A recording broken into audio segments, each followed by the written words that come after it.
Le 1er septembre 1939, l'Allemagne nazie envahit la Pologne. La France et la Grande-Bretagne déclarent la guerre à l'envahisseur. Il faut attendre le 9 septembre pour voir le Canada entrer dans le conflit mondial.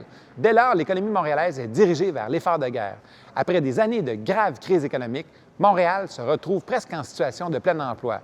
L'effort de guerre va également favoriser l'intégration de nombreuses femmes sur le marché du travail. Aux usines Angus, on construit des chars d'assaut. La compagnie Vickers produit des navires de guerre, tandis que les usines de munitions fonctionnent à pleine capacité. Sans oublier le gouvernement canadien qui fait construire son nouvel aéroport à Dorval.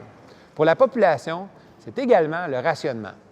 Au début de la Deuxième Guerre mondiale, Camillien Houde est le maire de Montréal. Toutefois, il se déclare farouchement contre l'enrôlement national décrété par le premier ministre canadien pour tous les hommes et les femmes de 16 à 60 ans, un geste qui est très mal perçu par Ottawa.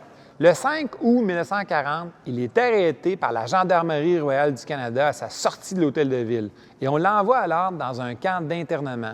Et vous savez quoi? Il y passera 4 ans. Lors du plébiscite du gouvernement Mackenzie King 2 ans plus tard, en 1942, les Canadiens français votent majoritairement contre la possibilité d'être conscrits pour la guerre. Camillien Houde est finalement libéré en 1944 et il sera accueilli à Montréal en véritable héros. Et vous savez quoi? Il sera même réélu maire à la fin de l'année.